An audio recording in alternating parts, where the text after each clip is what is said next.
우리는 보통 생리가 끝난 후부터 배란기가 시작되기 전까지 7일 동안을 살이 가장 잘 빠지는 다이어트 황금기라고 알고 있습니다.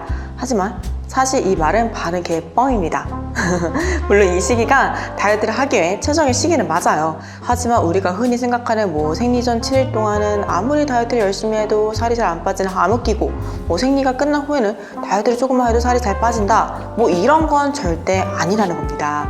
그래서 오늘은 다이어트 황금기에 관해 어디까지가 진실이고 어디까지가 거짓인지 정확히 살펴보고 난 후 여러분들이 생리 전이라는 핑계로 다이어트를 막 미루고 폭식을 한다거나 운동을 건너뛴다거나 이런 일들을 더 이상 하지 못하게 해드릴게요. 그럼 내용 바로 시작해 보도록 하겠습니다. 일단 다이어트 황금기라는 말이 왜 탄생했는지부터 한번 살펴볼게요. 우선 가장 큰 이유는 이 시기에 에스트로겐 호르몬 분비량이 가장 정점을 찍는 시기이기 때문입니다. 그럼 에스트로겐이 대체 뭘 하길래 그런 걸까요? 원래 우리는 에스트로겐 하면 여성의 2차 성징을 발현시켜주는 호르몬으로 알고 있는데, 우리는 이제 성인이잖아요? 2차 성징은 이미 끝난 지 오래죠. 언제적 이야기야, 그죠? 그럼 저처럼 성인이 된 여성의 몸에서는 운동 역학적인 측면에서 이 에스트로겐이 어떤 기능들을 하는지 살펴볼게요.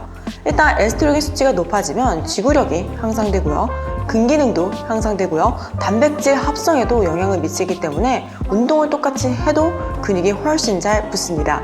그래서 보면 중년 여성분들의 경우 에스트로겐 수치가 급격하게 감소되니까 근기능이 대단히 떨어지게 되죠. 그래서 똑같이 운동을 해도 이 폐경기 이후의 여성분들은 근육이 진짜 안 붙습니다. 현재 근육량만 유지가 돼도 정말 다행이랄까요? 또 다른 예로 이 방광을 지지하는 골반 근육도 약해지니까 요실금도 잘 생기게 됩니다. 그래서 이 에스트로겐 수치가 가장 정점을 찍는 이 다이어트 황금기라는 시기에 가장 운동 수행 능력이 좋을 수밖에 없어요. 그러니까 다른 시기보다 확실히 이 시기에 운동이 잘 된다는 거예요. 이 강도 높은 운동을 할 수 있는 최적의 신체적 조건이 갖춰지는 거죠.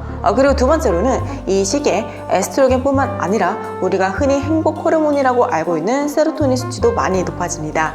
반대로 생리 전에는 세로토닌이 굉장히 부족해지거든요. 그래서 우리가 보통 생리 전에 심리적으로 굉장히 불안해지고 우울해지고 무기력해지게 되면서 식욕을 억제하는 게 대단히 어려워지게 됩니다. 그래서 까딱 잘못하면 빵에 떡볶이에 과자에 밥에 라면에 이런 여러 가지 고칼로리 고탄수화물 음식들을 폭식하게 되는 거죠.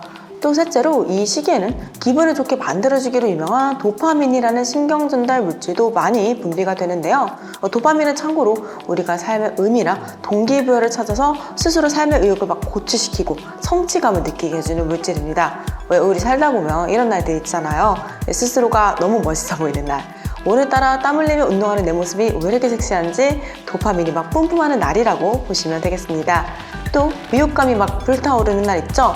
예를 들어 나 오늘부터 진짜 다이어트 한 달 동안 열심히 해서 크롭티에 청바지 입고 짠 나타나 인간들 코를 다 납작하게 눌러버리겠어.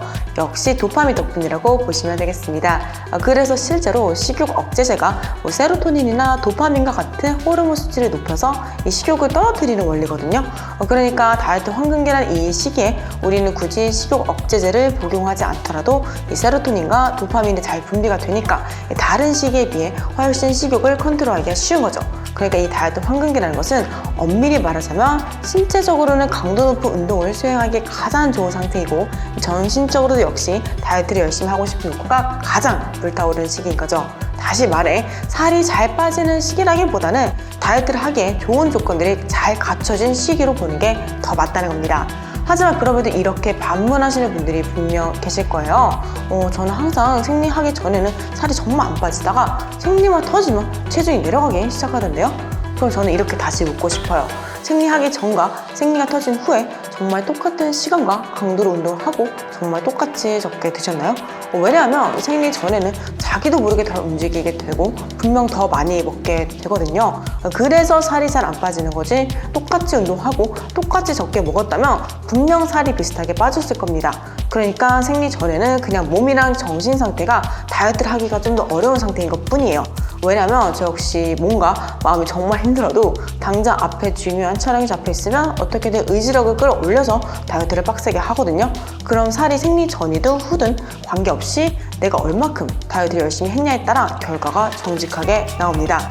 그러니까 그 길이 좀 더 고된 것 뿐이지 살이 덜 빠진다거나 그런 건 별로 없다는 거예요. 하지만 정말 똑같이 식단과 운동을 했는데도 생리 전에 체중이 확실히 잘 안 빠지는 경우가 분명 있어요. 하지만 이거는 체중이에요.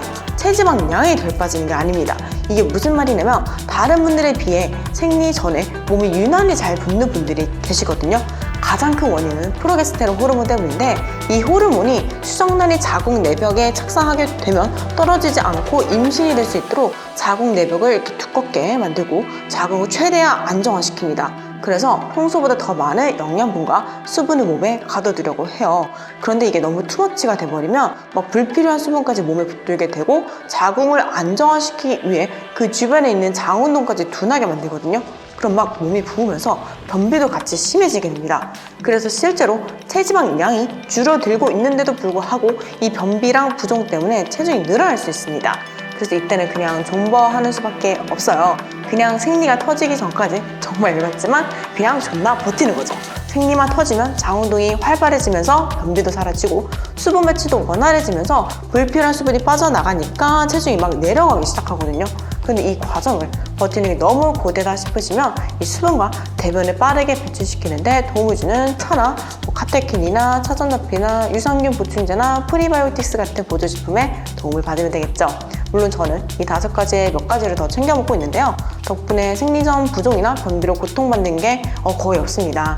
그래서 관심 있는 분들은 제가 영상에서 종종 소개해드리는 보조제 추천 영상들을 참고하시면 좋을 것 같고요. 오늘 영상도 끝까지 시청해주셔서 너무 감사합니다. 그럼 저는 다음에 더 유익한 영상으로 돌아올 수 있도록 할게요. 안녕!